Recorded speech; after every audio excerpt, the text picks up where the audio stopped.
अस्सलामुअलैकुम। Hope you are all doing well. हमने block 3 की ओस पे स्टार्ट की थी, जिसमें आज हम बायोकेम के प्रैक्टिकल्स देखेंगे।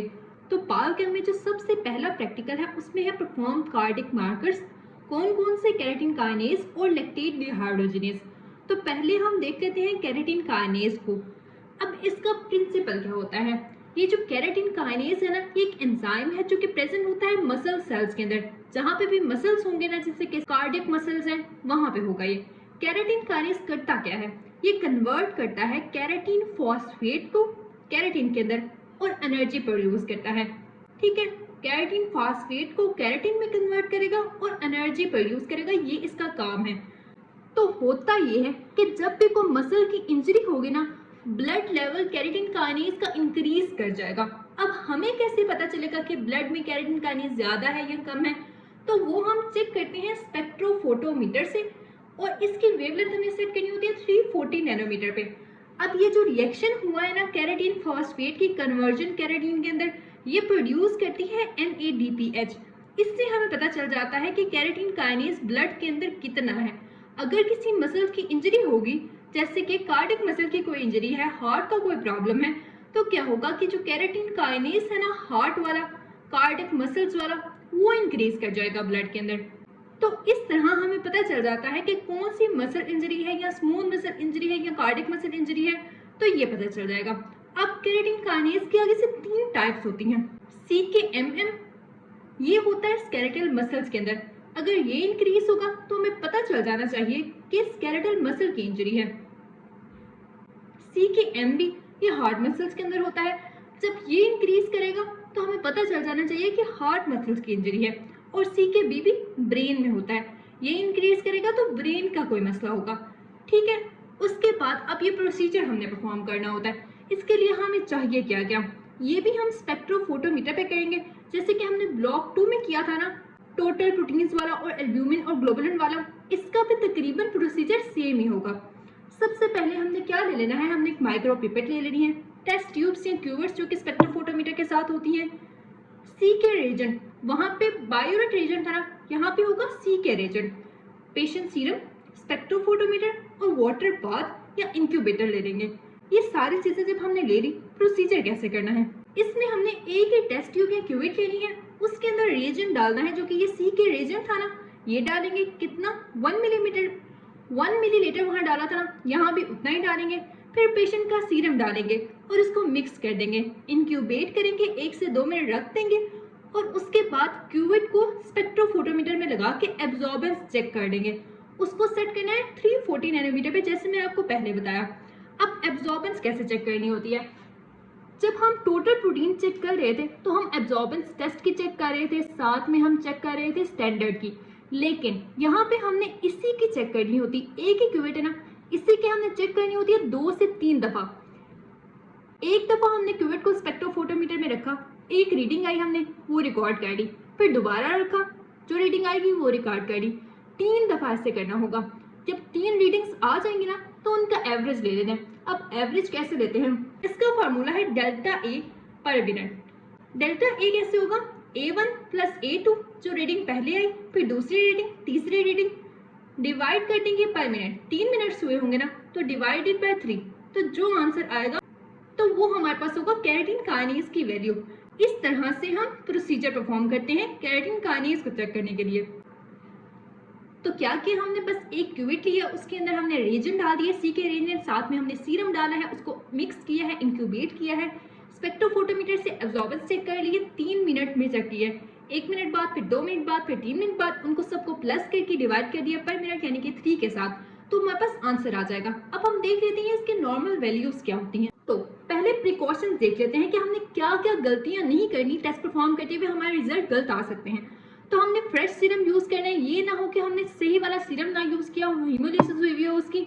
सीरम यूज करना है। सीरम मैंने आपको लास्ट में बताया था ना कैसे एक्सट्रैक्ट करते हैं ब्लड से। ब्लड लेते हैं पेशेंट का, उसको रख देते हैं, जब वो क्लॉट हो जाता है तो उसको सेंट्रीफ्यूग करते हैं। तो जो आरबीसीज व्हाइट ब्लड सेल्स होते हैं वो सेटल डाउन हो जाते हैं, जो ऊपर बच जाता है वो सीरम होता है। वो सीरम ले लेना है, मेंटेन करना है टेम्परेचर 37 डिग्री पे, अवॉइड करना है एयर बबल वगैरह ना हो ट्यूब के अंदर, और कैलिब्रेट करना है इंस्ट्रूमेंट। अब इंस्ट्रूमेंट आपका ठीक होना चाहिए तभी रीडिंग ठीक आएगी, तो उसको सही तरह से कैलिब्रेट करना है, 0 पे रखनी होती है उसकी रीडिंग। उसके बाद वेवलेंथ भी सही तरह से सेट करनी होती है, 340 नैनोमीटर है ना तो उतनी ही सेट करनी होती है। फिर उसके बाद नॉर्मल वैल्यूज क्या होती हैं, अगर इतनी रेंज के अंदर आपके पास आएगा तो ये नॉर्मल होगा, 20 से 200 यूनिट पर लीटर होगा।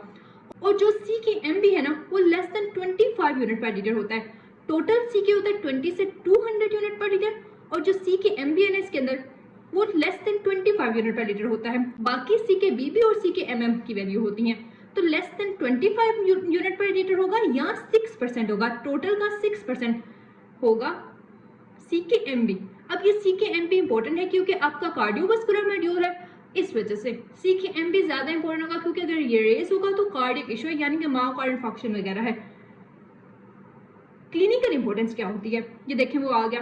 सी के एम बी अगर रेस होगा तो हमें पता चल जाना चाहिए कि हार्ट मसल की इंजरी है, जिससे मैंने आपको पहले बताया कि जब भी कोई मसल की इंजरी होगी ना, ये एंजाइम वैसे मसल का है, वहां पे एनर्जी प्रोड्यूस करता है, लेकिन जब मसल की इंजरी होती है तो ये ब्लड में आने लग जाता है। ब्लड में इसकी कंसंट्रेशन इंक्रीज होगी तो ये शो करती है कि उस मसल की इंजरी हो रही है। अब सी के एम बी राइज करता है मायोकार्डियल इंफार्क्शन के अंदर, हार्ट अटैक के अंदर इंक्रीज करता है। अब इसका टाइम कोर्स क्या होगा, यानी कि कितने कितने टाइम में ये इंक्रीज करेगा, तो स्टार्ट होगा, इंक्रीज होना स्टार्ट होगा 4 to 6 आवर्स के अंदर। जब हार्ट अटैक हुआ उसके 4 से 6 घंटे बाद ये इंक्रीज करेगा ब्लड के अंदर, फिर पीक पे पहुंच जाएगा 24 आवर्स के अंदर और नॉर्मल हो जाएगा दोबारा 48 to 72 आवर्स के अंदर। तो ये इसकी टाइम कोर्स अपने लाजमी देख लेना है। तो ये कुछ ऑस्ट्री पॉइंट्स हैं। अगर सी के एम बी इंक्रीज करेगा तो वो शो करता है कि मायोकार्डियल इंफार्क्शन है, अगर सिर्फ सी के इंक्रीज करेगा तो स्केलेटल मसल की इंजरी है, अगर सी के एम बी और साथ में ट्रोपोनिन भी है तो ये तो पक्का शो कराएगा कि मायोकार्डियल इंफार्क्शन है यानी कि हार्ट अटैक हुआ है। ठीक है, ये आपने अच्छे से याद रख लेना है। फिर आ जाता है लैक्टेट डिहाइड्रोजिनेज। लैक्टेट डिहाइड्रोजिनेज भी केराटिन काइनेज की तरह एक एंजाइम है जो करता क्या है, लैक्टेज को पायरुवेट में कन्वर्ट करवाता है। इनके इस रिएक्शन के अंदर भी क्या होता है, NADH प्रोड्यूस होता है जो कि डिटेक्ट होता है स्पेक्ट्रोफोटोमीटर से, इसका भी वही प्रिंसिपल है। अब इसमें रिक्वायरमेंट क्या क्या होती है, क्या क्या चीजें हमें चाहिए होती हैं, तो LDH रेजेंट चाहिए होगा, लैक्टेट डिहाइड्रोजिनेज का रेजेंट, जैसे कि पीछे था हमारे पास सी के रेजेंट, सीरम चाहिए होगा, क्यूवेट चाहिए होगी, स्पेक्ट्रोफोटोमीटर, सारे स्टेप्स सारा कुछ रिक्वायरमेंट वगैरह सेम ही है तकरीबन। तो क्या करेंगे, पहले क्यूवेट लेंगे और उसके अंदर लैक्टेट डिहाइड्रोजिनेज रेजेंट डाल देंगे, फिर सीरम डालेंगे, मिक्स करेंगे, इंक्यूबेट करेंगे 37 डिग्री सेल्सियस पे और एब्जॉर्बेंस चेक कर लेंगे। जैसे पहले हमने 3 एब्जॉर्बेंस चेक की ना, A1, A2, A3, और फिर उनको प्लस करके पर मिनट से डिवाइड कर दिया, सेम इसका भी वही प्रोसीजर होगा। अब देख लेते हैं कि इसकी नॉर्मल वैल्यूज क्या होती हैं। तो इसकी नॉर्मल वैल्यू होती है 140 से 280 यूनिट पर लीटर। अगर इतना आएगा तो ठीक है, लेकिन अगर इससे कम या ज्यादा होगा तो मसला है। और अब इसकी प्रिकॉशंस क्या होती हैं, इसमें भी same, avoid haemolysis, fresh serum use करना है, पुराना सीरम यूज नहीं करना, और कांस्टेंट टेम्परेचर मेंटेन रखना है, 37 डिग्री सेल्सियस टेम्परेचर मेंटेन रखना है इंक्यूबेट करते हुए। क्लिनिकल इंपॉर्टेंस क्या है, LDH कब रेज करेगा, सेम वही मायोकार्डियल इंफार्क्शन के अंदर रेज करेगा, लिवर डिजीजेस के अंदर और हीमोलिसिस के अंदर इंक्रीज करेगा। ये रेज होता है 12 to 24 आवर के अंदर। जो सी के एम बी था वो 4 to 6 आवर के अंदर रेज हो रहा था, यानी कि अगर कोई पेशेंट आएगा जिसके अंदर 4 to 6 आवर है मायोकार्डियल इंफार्क्शन को, तो हमें वहां पे सी के एम बी मिलेगा, लैक्टेट डिहाइड्रोजिनेज नहीं मिलेगा। अगर ये होगा तो ये लेट मायोकार्डियल इंफार्क्शन को शो करेगा। पीक पे पहुंचते हैं 2-3 दिन लग जाते हैं पीक पे पहुंचने में, और नॉर्मल होता है 5 to 10 डेज के अंदर। फिर इसमें एक और भी पॉइंट है लैक्टेट डिहाइड्रोजिनेज फ्लिप का। जो नॉर्मल होता है ना, इसकी 2 टाइप्स होती हैं, LDH1 और LDH2। तो जो नॉर्मली ये होता है कि जो LDH2 होती है ना वो ज्यादा होती है LDH1 से, लेकिन अगर LDH1 ज्यादा हो जाए LDH2 से तो ये फ्लिप पैटर्न होता है और ये मायोकार्डियल इंफार्क्शन के अंदर होता है। यहाँ पे भी सेम वही बात है कि वे फ्लिप LDH किस में होगा, मायोकार्डियल इंफार्क्शन के अंदर होगा। और LDH हमें क्या बताता है, लेट मायोकार्डियल इंफार्क्शन, अभी वाला नहीं, लेट मायोकार्डियल इंफार्क्शन का बताएगा हमें। ये उन पेशेंट में होगा जो कि लेट आए हैं मायोकार्डियल इंफार्क्शन के बाद, तो ये देख लेना है। फिर नेक्स्ट प्रैक्टिकल है determine pH by pH meter. PH meter से हमने पीएच चेक कर ली है। अब इसका प्रिंसिपल क्या होता है, पीएच मीटर क्या करता है, पीएच मीटर जो मेजर करता है एसिडिटी और अल्कलिनिटी कि कौन सा सब्सटेंस ज्यादा एसिड है या कौन सा सब्सटेंस ज्यादा बेसिक है। अब ये डिपेंड किसके ऊपर करता है, ये डिपेंड करता है हाइड्रोजन आयन की कंसंट्रेशन के ऊपर। अगर हाइड्रोजन आयन ज्यादा होगा तो वो ज्यादा एसिडिक होगा सब्सटेंस, अगर हाइड्रोजन आयन कम होगा तो वो ज्यादा बेसिक होगा सब्सटेंस। इसमें हम क्या यूज करते हैं, एक ग्लास इलेक्ट्रोड को यूज करते हैं और एक रेफरेंस इलेक्ट्रोड को यूज करते हैं। अभी हम इसका प्रोसीजर देखेंगे। तो पीएच मीटर क्या करता है, एसिडिटी या अल्कलिनिटी मेजर करता है। कैसे, डिपेंड करता है हाइड्रोजन आयन की कंसंट्रेशन के ऊपर। अब इसमें रिक्वायरमेंट क्या होती है, एक तो पहले हमें सबसे पीएच मीटर चाहिए होगा, ग्लास इलेक्ट्रोड चाहिए होगा, बफर सोल्यूशन 4, 7, 9 और 10 के ऊपर बफर सोल्यूशन चाहिए होगा ताकि हम इंस्ट्रूमेंट को कैलिब्रेट कर सकें, उसको नॉर्मल कर सकें। डिस्टिल्ड वाटर चाहिए होगा और साथ में बीकर्स चाहिए होंगे। ये सब कुछ हो गया। अब इसमें प्रोसीजर क्या होता है, सबसे पहला स्टेप होता है प्रिपरेशन का। स्विच ऑन करना है पीएच मीटर को और उसको वार्म अप होने के लिए छोड़ देना है। प्रिपरेशन के बाद नेक्स्ट स्टेप है कैलिब्रेशन का। इसमें हमने क्या लेना है, इसमें हमने बफर सोल्यूशन लेने हैं। पहले बफर सोल्यूशन लेना है, पीएच इसकी 7 होगी। डिप करना है इलेक्ट्रोड को, एडजस्ट करना है मीटर टू शो 7। इस तरह बफर सोल्यूशन जिसकी पीएच हमें पता हो वो हम इसलिए लेते हैं ताकि हम चेक कर सकें कि इंस्ट्रूमेंट ठीक है या नहीं है। तो एडजस्ट करना है meter show 7, wash electrode with distilled water और फिर यही सेम प्रोसीजर रिपीट करना है 4 के साथ और 9 बफर्स के साथ। इनकी पीएच हमें पता होती है। अगर ये ठीक बता दे पीएच मीटर तो बाकी भी ठीक बता देगा। ऐसा ना हो कि पीएच मीटर ही खराब हो और हम किसी सोल्यूशन की पीएच मेजर करें और वो गलत रीडिंग दे। तो पहले हम उसको कैलिब्रेट कर लेते हैं। फिर उसके बाद मेजरमेंट हमने कैसे लेनी है, वॉश कर दिया इलेक्ट्रोड को। हर दफा इलेक्ट्रोड को वॉश जरूर करना है क्योंकि उसके साथ सोल्यूशन लग जाएगा और फिर पीएच गलत हो सकती है। जेंटली ब्लॉ ड्राई करना है, उसको वाइप नहीं करना। टेस्ट सोल्यूशन के अंदर जिसकी पीएच हमने मेजर करनी है ना उसके अंदर डिप करना है, हल्के से हिलाना है, स्टेबल रीडिंग के लिए वेट करना है और फिर पीएच रिकॉर्ड कर लेनी है। एंड दैट्स इट, बस इसका इतना सा प्रोसीजर था। तो क्या क्या किया हमने, सबसे पहले हमने पीएच मीटर को ऑन करना है और उसके बाद उसको वार्म अप होने के लिए छोड़ देना है। फिर कैलिब्रेशन करनी है, बफर सोल्यूशन लेना है जिसकी पीएच 7 होगी, जिसका हमें पता होगा कि इसकी पीएच 7 है। उसके अंदर डिप करना है इलेक्ट्रोड को, पीएच मीटर को एडजस्ट करना है कि वो 7 शो करे। सेम वही प्रोसीजर रिपीट करना है पीएच 4 के साथ और पीएच 9 बफर्स के साथ। 9 भी ले सकते हैं, 10 भी ले सकते हैं। फिर जो टेस्ट सोल्यूशन होगा जिसकी पीएच हमने मेजर करनी होगी वो उसके साथ क्या करेंगे, वॉश करेंगे इलेक्ट्रोड को और उसके बाद ड्राई होने के लिए छोड़ देंगे, डिप करेंगे उस सोल्यूशन के अंदर और फिर पीएच मेजर कर लेंगे। जब हमने सारा कुछ मेजर कर लिया, पीएच मेजर कर ली, उसके बाद दोबारा से इलेक्ट्रोड को वॉश करेंगे और स्टोरेज सोल्यूशन के अंदर सेव कर देंगे, स्टोर कर देंगे। तो दैट्स इट, ये इसका सिंपल सा प्रोसीजर था। अब एरर कहाँ कहाँ पे आ सकता है, अगर इलेक्ट्रोड डर्टी हो, गंदा हो, तब एरर आ सकता है।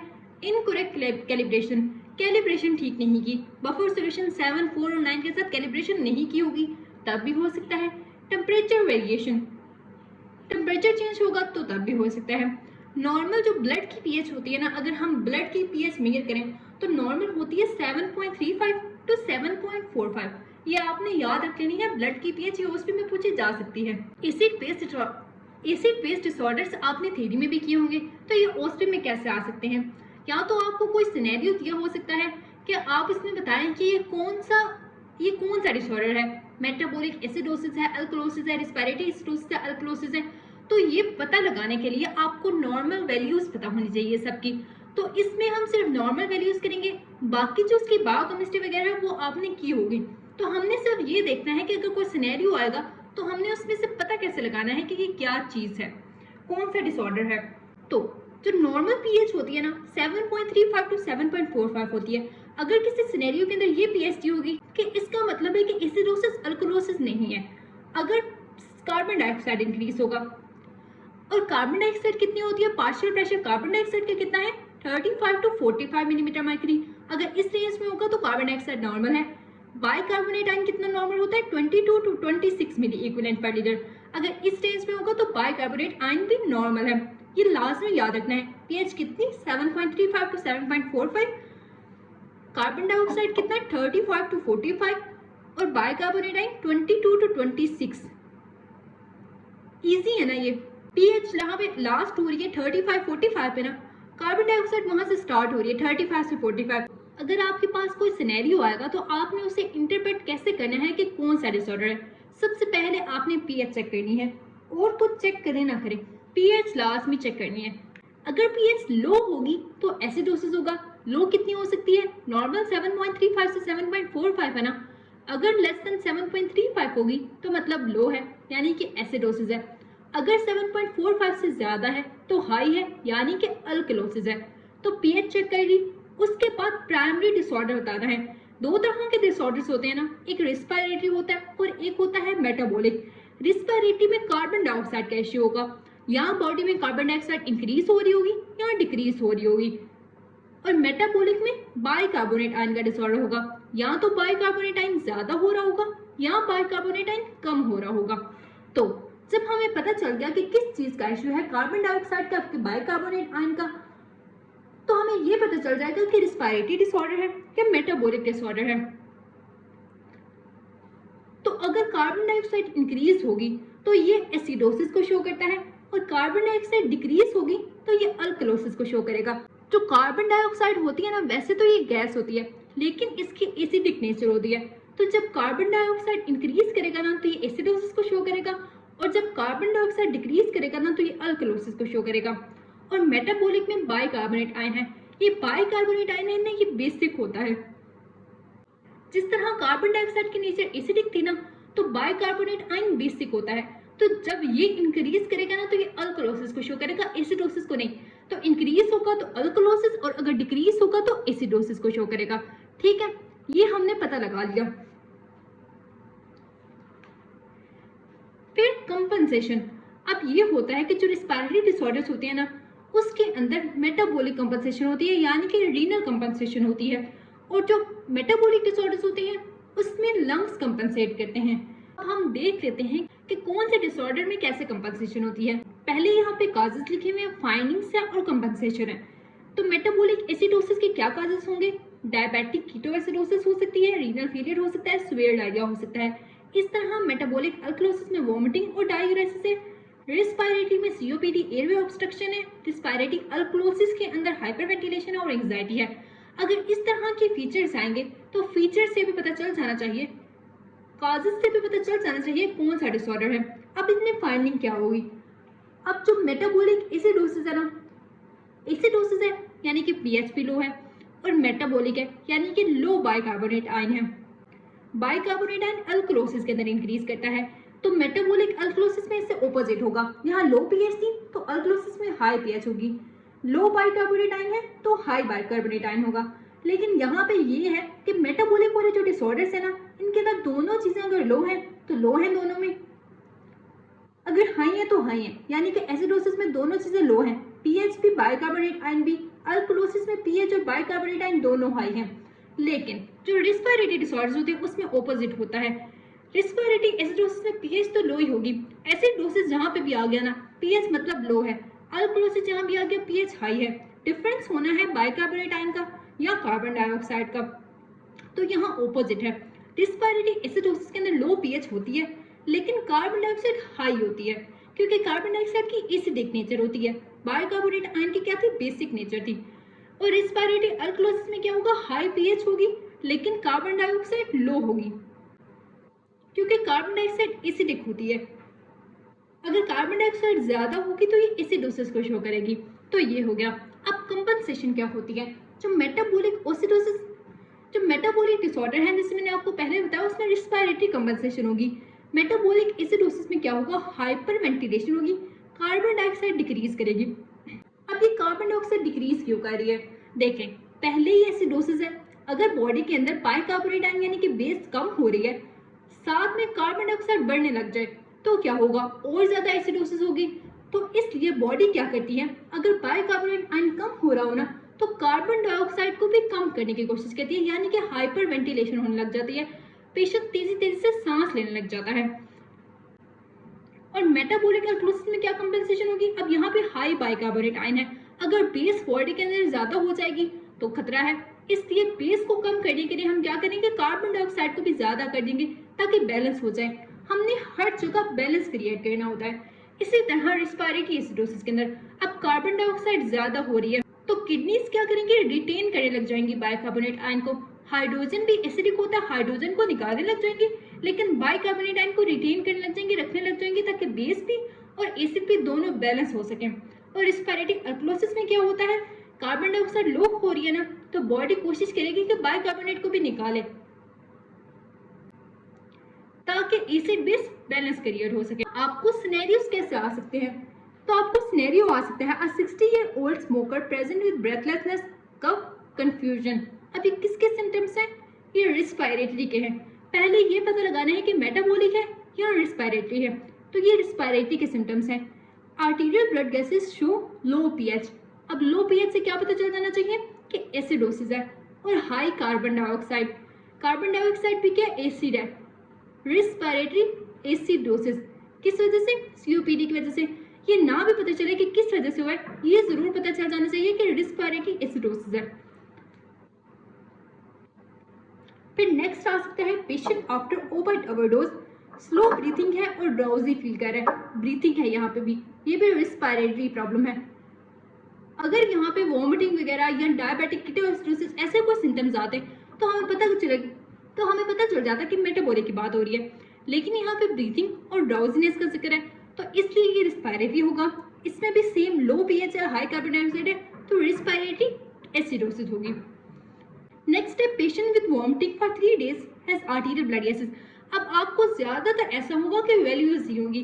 पीएच कितना है, 7.55, नॉर्मल होते हैं 7.35 7.45, पीएच ज्यादा है। बाइकार्बोनेट आयन पीएच ज्यादा किसको शो करता है, अल्कलोसिस को शो करता है। बाइकार्बोनेट आयन कितना है, 36 मिलीमोल पर लीटर, और कार्बन डाइऑक्साइड है 48 मिलीमीटर मर्करी। तो पीएच इंक्रीज है यानी कि अल्कलोसिस है, बाइकार्बोनेट आयन भी इंक्रीज है तो मेटाबॉलिक है यानी कि मेटाबॉलिक अल्कलोसिस है। और कार्बन डाइऑक्साइड क्यों इंक्रीज करी है, कंपेंसेट कर सके, क्योंकि बाइकार्बोनेट आयन बेसिक है। जब बेस बॉडी में ज्यादा हो रही होगी तो बॉडी कोशिश करेगी कि एसिड को भी कंपेंसेट करे, एसिड को भी रखने की कोशिश करे बॉडी के अंदर, तो कार्बन डाइऑक्साइड इंक्रीज करेगी। तो ये है मेटाबॉलिक अल्कलोसिस। इस तरह आपको सिनेरियो आ सकते हैं। तो बायोकेमिस्ट्री के प्रैक्टिकल्स में यही कुछ था। आपको इसका पीडीएफ पिन कमेंट और डिस्क्रिप्शन में मिल जाएगा, तो लास्ट में पढ़ लीजिएगा।